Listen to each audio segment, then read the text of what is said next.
누가복음 8장 26, 27절 우리 한 목소리로 우리 같이 봉독합니다. 그들이 갈릴리 맞은편 그라사인의 땅에 이르러 예수께서 육지에 내리심에 그 도시 사람으로서 귀신 들린 자 하나가 예수를 만나니 그 사람은 오래 옷을 입지 아니하며 집에 가지도 아니하고 무덤 사이에 거하는 자라. 아멘. 귀신 들린 자의 비참한 삶이라는 제목으로 말씀 전거하고자 합니다.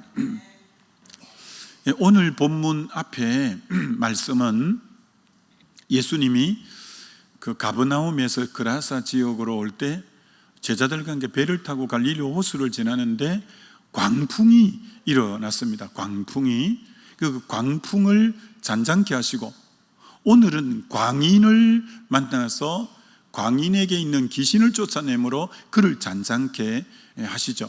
광풍을 잔잔케 하시고 광인을 잔잔케 하시는, 이것은 무엇을 나타내시느냐면은 예수님이 이 땅에 오시면서 회개하라, 하나님 나라가 가까이 왔느니라 이렇게 말씀했습니다.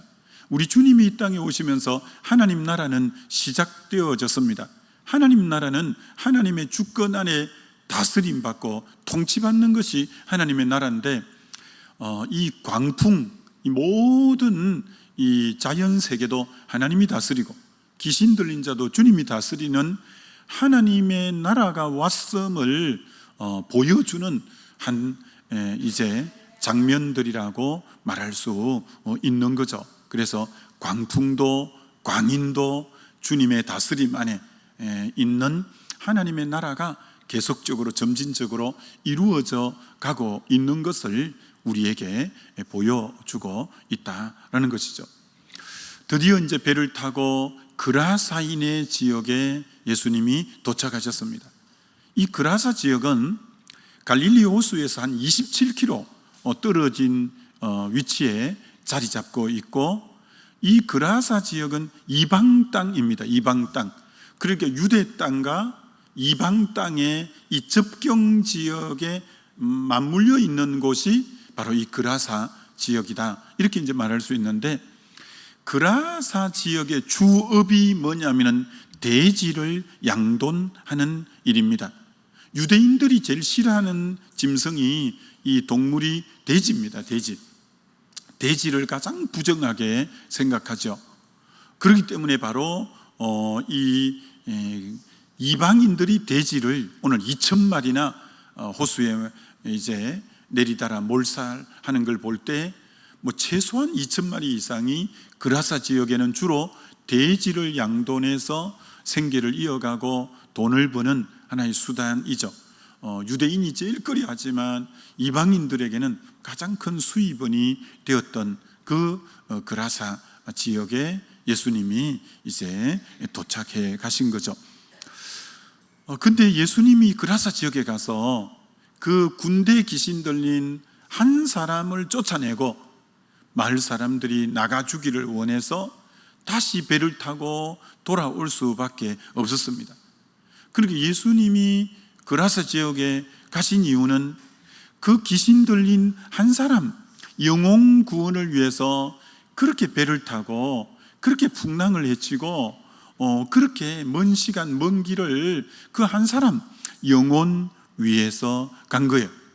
그 한 사람도 마을 사람들에게는 정말 사람 취급을 못 받고 있는 사람들이고, 마을 사람들에게는 정말 저 사람만 없으면 우리 마을이 얼마나 참 살만할까 싶을 정도로 집을 나와 산속에 무덤 속에 소리를 지르고 옷을 벌거벗고 돌로 자기 몸을 자해하면서 있는, 그래서 정말 그 마을 사람들은 그를 멸시하고 무시하고 제발 우리 마을에서 없었으면 좋겠다 이렇게 바라는, 사람 취급을 못 받는 한 사람이었어요. 그런데 오늘 주님이 그렇게 먼 시간 배를 타고 그리고 죽을 위기 같은 풍랑을 헤치고 그곳에 가신 이유가 바로 그 사람 취급 못 받고 멸시당하고 무시당하는 이 한 영혼 구원하기 위해서 오늘 예수님이 가셨다는 거예요. 예수님은 사람을 보실 때 사람이 보는 외모로 사람을 취하지 않는다고 말씀하고 있잖아요. 외모로 보면 이 사람은 진짜 사람 취급받기 힘들고 이 사람은 멸시하고 무시를 당할 만한 그런 사람이에요. 근데 하나님이 사람을 보실 때는 중심을 보고 그 속에 하나님의 형상이 있기 때문에 그를 너무나 귀하게 보시고 그 한 영혼 위해서 우리 주님이 그 영혼 구원하기 위해서 이제 가시게 된 거죠. 그처럼 우리 주님의 최고의 관심은 한 영혼 구원하는 것이 우리 주님의 최고의 관심이라, 이렇게 우리 주님의 마음을 알아들이는 게 우리가 필요하죠. 누가복음 15장에 100마리 양을 쳤는데 시간이 한참 지나다 보니까 한 마리 양이 없어진 거예요. 주인이 그 99마리를 들판에 두고 갔다 했습니다. 들판에 두고 나머지 잃어버린 한 양을 찾기 위해서 찾을 때까지 찾았다고 산을 넘고 물을 넘고 하면서 물을 건너 그 한 영혼을 찾아서 그 한 영혼이 얼마나 귀한지 어깨에 메었다고 했습니다. 어깨에 메고 와서 그리고 마을 사람들 앞에 잔치를 벌였다고 했습니다. 그러니까 한 영혼을 향한 아버지의 마음을 우리가 알게 되는 거죠. 여러분 주변에 이번에도 은혜의 동산 11기 들어올 만한 분들, 여기만 들어오면 사람이 변화되잖아요. 참 우리 교회에 이런 참 부분이 있다는 건 얼마나 축복인지 모릅니다. 참 여기만 들어오면 사람이 주를 만나게 되고 변하게 되고 치유가 되고 회복이 되니까 여러분들이 그런 분들이 주변에 없는가 잘 보고 이번에도 많은 분들을 소개하면 좋겠죠. 여러분, 예수님이 영혼 구원에 온 관심이 있어도 영혼은 예수님과 1대1로 인격적으로 만나야만이 구원을 얻도록 만들어진 우리예요. 무더기껌으로 구원 얻는 거 아니에요. 성령이 임할 때도 오순절 성령이 임해도 각 사람 머리 위에 불의 혀 같은 성령이 각각 임했지 무더기껌으로 임한 거 아니에요. 우리 주님은 한 영혼을 인격적으로 만나주시는 분이에요. 그래서 수없이 우리가 많이 들었지만 요한복음의 1장에는 나다나엘 한 사람 만나서 내가 너 무화과 나무 아래에 있을 때 봤어. 넌 참 이스라엘인이고 네 속에는 간사함이 없어. 그 한 사람 딱 만나서 주님의 12제자가 나중에 되게 하죠. 이 나다나엘이라는 이름이 12제자 중에 없는데 나중에는 다른 이름의 모습으로 나다나엘이 이제 학자들이 그렇게 말하죠. 3장에는 니고데모가 정말 밤중에 주를 만나 당신 거듭나야 됩니다 하면서 그가 주님을 인격적으로 만나죠. 4장에는 수가성 여인이 내가 주는 물을 먹어야 영생하도록 솟아나는 샘물이 된다고 하면서 그 영혼을 구원하게 되죠. 요한복음 5장의 베데스다 연못가에 38년 된 병자에게 침상을 들고 걸어가시오 하면서 그 영혼을 만나주시고 8장에는 가늠하다 현장에 붙잡힌 여인을 나도 너 죄를 정죄하지 않겠다 이렇게 말씀하시고 9장에 남에서 소경된 자에게 실로암 못에 가서 씻어라 그러면서 그의 눈을 띄워주고 11장에 정말 나사로야 나오라 하면서 주님은 항상 1대1로 만나주시는 거예요. 1대1로 주님은 한 인격을 너무너무 소중하게 생각하시고 그래서 언제나 인격 대 인격이 만나서 이 구원의 역사를 위해서 오늘 이 그라사 지역의 한 영혼, 한 인격을 위해서 오늘 주님 만나시고 완전히 그를 새롭게 해 주시는 것을 보게 되죠. 자, 드디어 그라사 지역에 도착했는데 그 사람을 일컬어 귀신 들린 자 이렇게 표현하고 있다는 거예요. 여러분, 왜 귀신이 들렸다고 이렇게 말할까요? 귀신이 들렸다, 귀신 들린 자라고 말하는 거죠. 여러분, 영적 세계가 있습니다. 우리 눈에 보이지 않는 마귀, 사단, 귀신들 이렇게 있는데 마귀와 사단은 항상 단수로 나오죠. 마귀, 사단. 사단은 히브리어예요. 사단, 헬라어로는 디아볼로스, 근데 우리말로 이제 마귀라고 했지만 디아볼로스 이렇게 하고, 귀신은 항상 복수로 나옵니다. 귀신, 마리아에게 7 귀신이 들어가고, 오늘 군대 귀신에게는 2000 귀신이 들어가고, 항상 그래서 마귀, 사단이 우두머리고 그 밑에 수종자같이 쫄개가 귀신들, 주로 이제 이렇게 일반적으로 보고 있는 거죠. 근데 이런 마귀, 사단, 귀신들은 특별히 불신자들에게 그들을 장악하고 있는 영이 이 어둠의 영들이죠. 에베소서 2장 2절에 2장 1절이 허물과 죄로 죽은 그들에게 공중권세 잡은 자, 곧 지금 불순종하는 아들들 가운데 역사하는 영이 있다는 거죠. 이 어둠의 영은 누구에게 주로 역사하나? 불순종하는 아들들 가운데 역사하는 영이 어둠의 영이라는 거예요. 그래서 여러분이 같은 집에 있어도 안 믿는 사람에게는 영이 달라요. 영이 완전히 다른 거예요. 아무리 내가 거두어 키운 자식이라도 예수를 안 믿으면 영이 달라갖고요, 대화가 잘 안 되고요, 엇박자가 계속되는 이유가 영이 달라 그런 거예요. 영이 달라서. 안 믿는 자에게는 공중권세 잡은 집 불순종하는 아들들 가운데 역사하는 영이 있기 때문에 그래요. 전도를 해도 왜 안 받아들이냐? 고린도후서 4장 4절에 이 세상 신이, 귀신을 그렇게 표현해요, 믿지 않는 자들의 마음을 혼미케 하여 하나님의 영광의 강체가 비치지 못하게 하기 때문에 복음 전하고 교회 가자 하면 막 화를 내고 안 받아들이려고 하는 이유가 귀신이 그때마다 작동하는 거예요. 이 세상 신이 믿지 않는 자들의 마음을 혼미케 만들어서 하나님의 영광의 복음의 광채가 비치지 못하게 하는 거예요. 그래서 우리가 전도는 영적 전쟁이에요. 그래서 에베소서 6장 10절 이하에 우리의 씨름이 혈과 육이 아니고 이 어둠의 악한 영들을 결박하고 대적하고, 그래서 저 영혼들을 전도해야 되는 이유가 거기 있어요. 여러분, 예수님이 우리 안에 들어오실 때와 귀신이 어떤 사람에게 들어갈 때는 차이점이 있는 거예요. 예수님은 인격적이신 분이에요. 그래서 어떤 사람에게 들어가실 때, 성령으로 들어가실 때 주님은 절대 두려움을 주거나 윽박지르거나 비인격적으로 들어가시는 법이 없어요. 그래서 계시록 3장 20절에 볼지어다 내가 문 밖에 서서 두드리노니, 전도자를 통해서 두드리고, 또 이렇게 교회 한번 데려오면 이 목회자의 메시지를 통해 또 두드리고, 여러 가지 방법으로, 때로는 사건 사고를 통해 두드리고, 여러 가지 모습으로 그 심령을 두드려요. 주님은 절대 비인격적으로 문을 부수고 들어가는 분이 아니에요. 그래서 문을 열면 내가 너에게로 들어가 그로 더불어 먹고 그는 나로 더불어 먹는, 주님은 한 영혼 한 영혼이 아무리 영혼 구원이 급해도 인격적으로 그 영혼에게 이제 마음을 열 때만이 들어가는 거예요. 마음을 열 때. 근데 귀신 들림은 그렇지 않아요. 여러분 주변에 신이 무당하기 싫어서, 신 내림을 받기 싫어서 그렇게 거부하는 사람들 얘기 들어본 적이 있잖아요. 근데 그 신 안 받으려고 하는데 너무너무 몸이 아프고 너무너무 괴롭히고, 그리고 너무 잠을 못 자게 하고, 완전히 귀신은 그 사람을 윽박지르고 위협을 하고 두렵게 하고, 그래서 비인격적으로 그렇게 안 하면 죽을 것 같은 상황을 조장해가지고 문을 열게 만드는 거예요. 그래서 들어가는 거예요.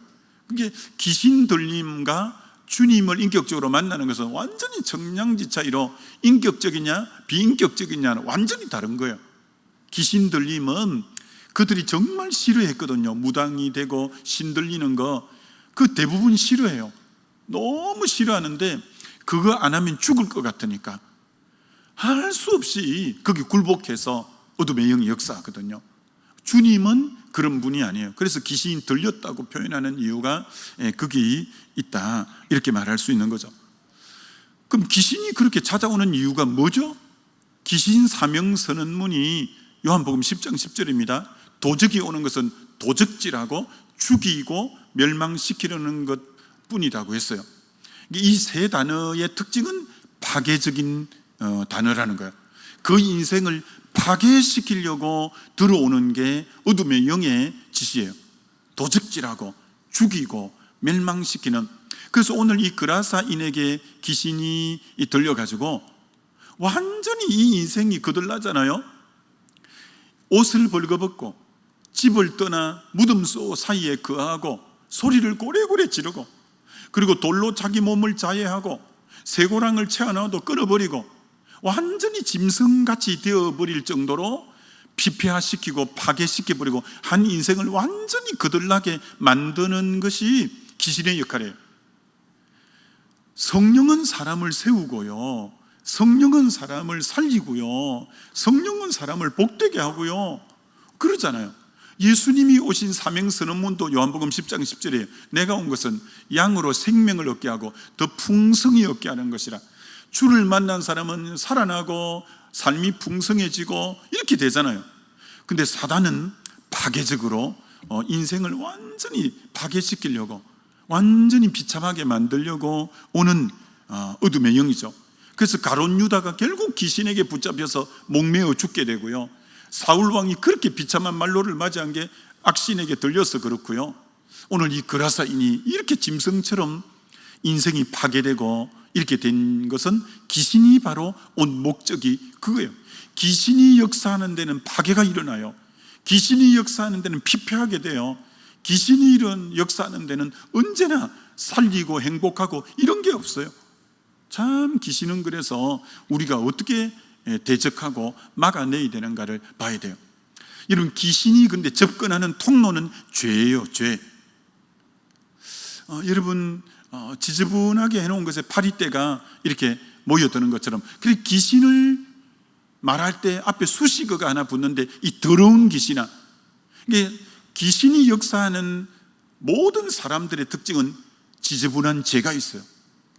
그 더러운 죄를 근거로 마귀가 그 사람을 장악하고 그 사람에게 들어가고 그 사람의 모든 걸 헤집는 근거가 마련됐기 때문에 들어가는 거예요.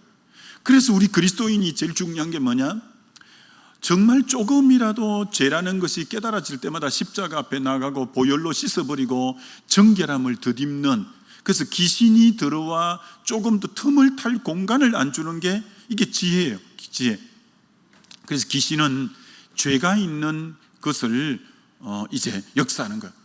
그래서 왜 예수님이 오셔서 이 사단을 쫓아냈냐면 십자가에서 죄를 대속함으로 예수 믿어버리니까 죄 문제가 해결되니까 더 이상 귀신이 그를 공격할 건덕지를 마련해 주지 않게 되는, 아예 그 부분을 주님이 없애버리잖아요. 십자가에서 죄 문제를 딱 해결해버림으로 더 이상 그 사람들에게 귀신이 장악할 근거지를 부수어버리는 역할을 예수님이 오셔서 하신 거죠. 그처럼 참 이 예수님이 그래서 너무 귀한 분이죠. 이 귀신의 부분을 해결할 유일한 대책은 예수 그리스도밖에 없는 거죠. 자, 그럼 오늘 읽은 27절에서 귀신 들린 사람의 세 가지 증상이, 첫째가 뭐냐면은 그 사람은 오래 옷을 입지 아니하며, 이렇게 했습니다. 귀신 들린 사람의 첫 번째 특징이 오래 옷을 입지 않았대요. 이 사람이 성인인데 옷을 안 입고 천방지축으로 저 산으로 무덤 사이에 소리 지르면서 쫓아다녔다는 거예요. 귀신이 얼마나 한 인격을 처참하게 비폐화시키는지 보세요. 옷을 안 입으면 얼마나 수치스럽고 부끄러운 건데 한 인생을 그렇게 수치스럽게 만들고 부끄럽게 만드는 게 귀신이 하는 짓이에요. 귀신이 하는 짓이에요. 옷을 안 입고 그렇게 다니는 거예요. 그 정도가 아니에요. 이 귀신, 오늘 믿지 않는 자들은 어둠의 영이 지배한다고 했잖아요. 얼마나 수치스럽게 지금 살고 부끄럽게 살고, 심지어 TV나 이런 데 나와서 뭐 하냐면 부끄러운 부분을 자랑하는 거예요. 그게 너무 부끄러운 일인데 그거 자랑하고 있는 거예요. 이게 부끄러움이 뭔지를 모르는 거예요. 벌거벗은 부분인데 그게 부끄러운지도 모르고 어둠의 영에 장악된 사람들은 특징이 그런 거예요. 근데 여러분, 정말 이 옷을 입지 아니했다, 이 벌거벗은 수치를 드러낸다, 이 귀신 들린 사람의 첫 번째 특징인데, 이건 성경적인 근원은 창세기 3장에 아담이 죄를 지었을 때 벌거벗은 부분이 드러난 거예요. 이게 귀신과 죄는 항상 밀접한 연관관계가 있는 거예요. 아담이 죄를 지으니까 벌거벗은 부분이 확 드러난 나게 되어진 거죠. 여러분, 예수 믿어도 벌거벗게 되는 사람이 있어요. 그게 바로 라우디게아 교회 계시록 3장에 너는 가난하고 가련하고 눈멀고 벌거벗었고 벌거벗었다는 거예요. 예수 믿어도 영적으로 잠들어 있고 그러면 벌거벗은 모습이 된다는 거예요.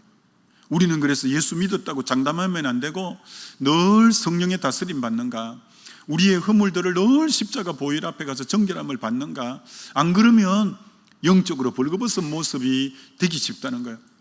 그럼 여러분, 우리가 다 죄인인데 이 죄로 인해서 이 벌거벗음이 이렇게 됐는데, 이 벌거벗음을 해결할 수 있는 유일한 길이 예수님이 십자가에서 벌거벗김을 당하고 십자가에 못 박혔어요. 그 의미가 너무 큰 거예요. 벌거벗긴 채로 십자가에 실오라기 하나도 안 걸치고 벌거벗긴 상태로 못 박혀요.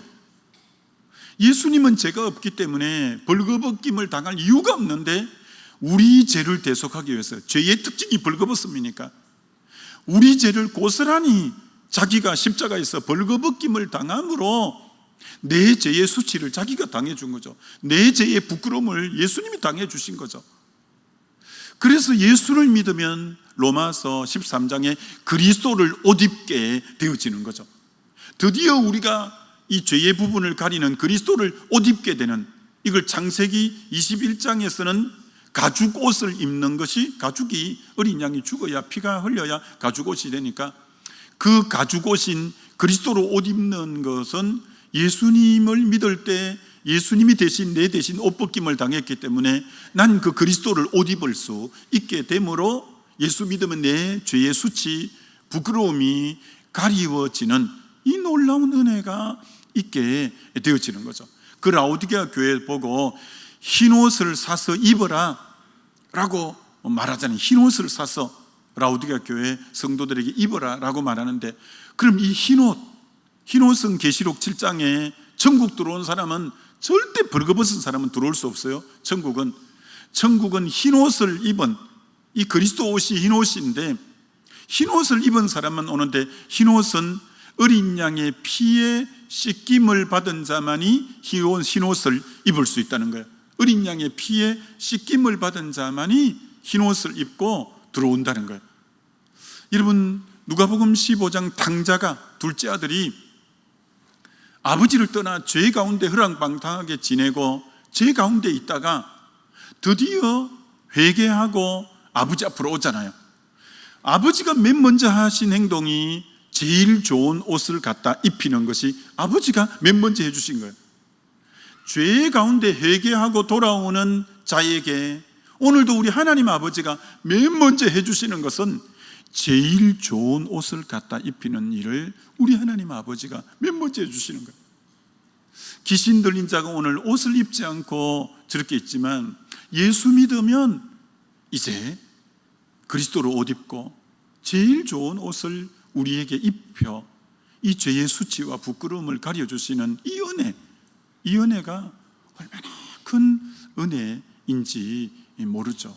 너무너무 참 감사하다라고 말할 수 있는 거죠. 두 번째는, 이 마귀가 귀신이 들린 사람이 옷을 입지 않았다 했고, 두 번째는 집에서 거하지 아니하고, 집에 안 거하고 온 무덤 사이에 산으로 들러. 집은 아름다운 사랑의 공동체예요.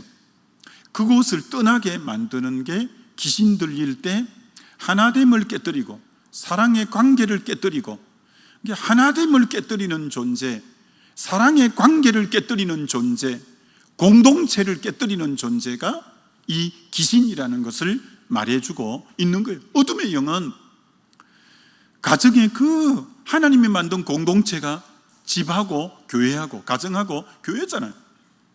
끊임없이 사단 마귀가 하는 것은 가정을 깨뜨리는 거예요.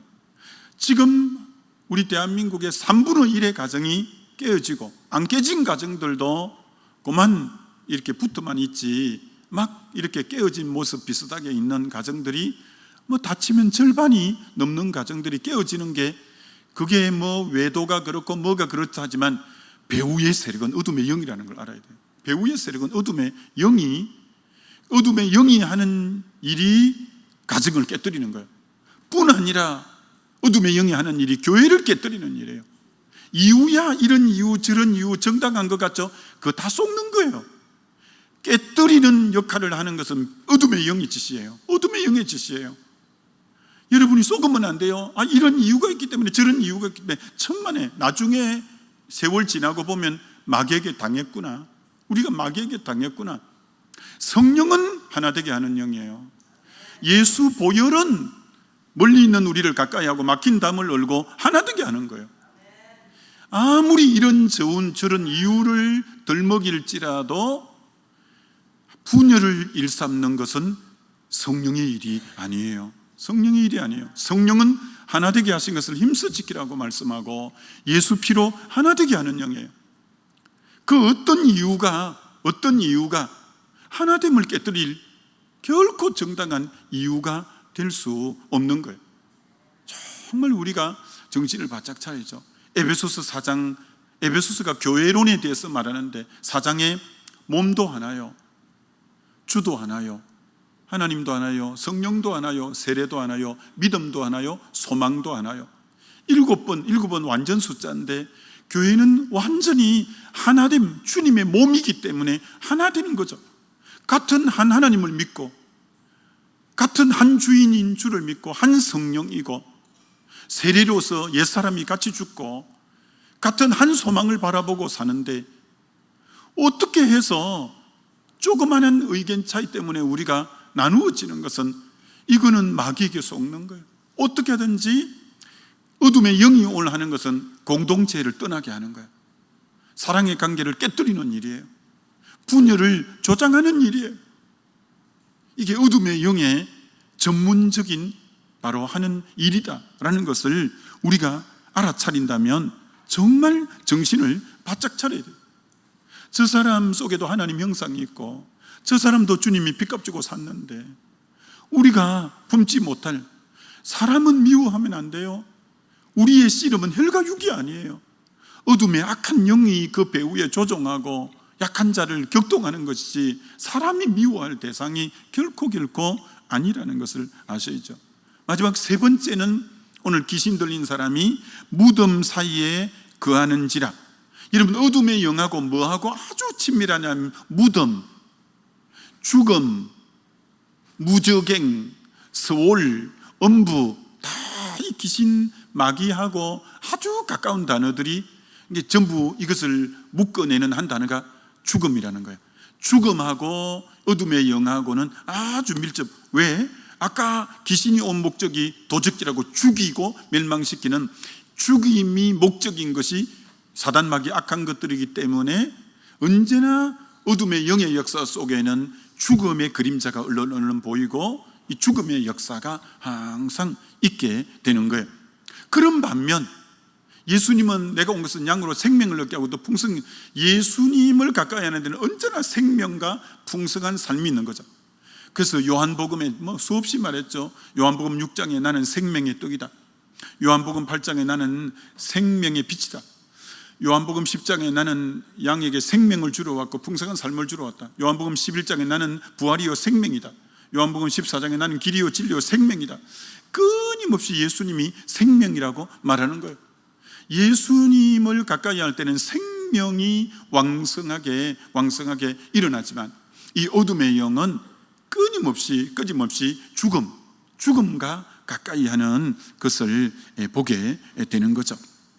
아무쪼록 참 우리 주님을 우리가 알게 된 것이 얼마나 감사한지요. 이 생명의 주님으로 인해서 이 모든 인간을 피폐화시키는 어둠의 영, 분열케 하는 어둠의 영, 이 죽음의 그림자와 가까이 하기는 어둠의 영을 우리가 이기고 예수 이름으로 우리가 승리할 수 있다는 삶이 얼마나 복된가를 아시고 오늘 하루도 예수님을 가까이 하고 여러분 속에 생명이 왕성하고 풍성한 삶이 되고 여러분이 가는 곳에 하나됨을 이루어내는 그런 복된 하루 되어지시기를 주의 이름으로 축원합니다. 우리 같이 기도하면 좋겠습니다. 이 시간 우리 기도할 때 아버지, 정말 오늘 이 어둠의 영은 벌거벗고 부끄러운 수치를 당하게 하고 집을 떠나 공동체를 깨뜨리게 하고 무덤 사이에 언제나 죽음이라는 단어를 가까이 하지만 예수 생명은 정반대로 정말 우리에게 옷을 입혀주고 하나됨을 성령이 만들어주고 정말 무덤이 아닌 생명의 왕성함에 있게 하는 것처럼 주님 예수 생명 속에 이렇게 살게 해달라고 주여 한번 부르고 기도합니다.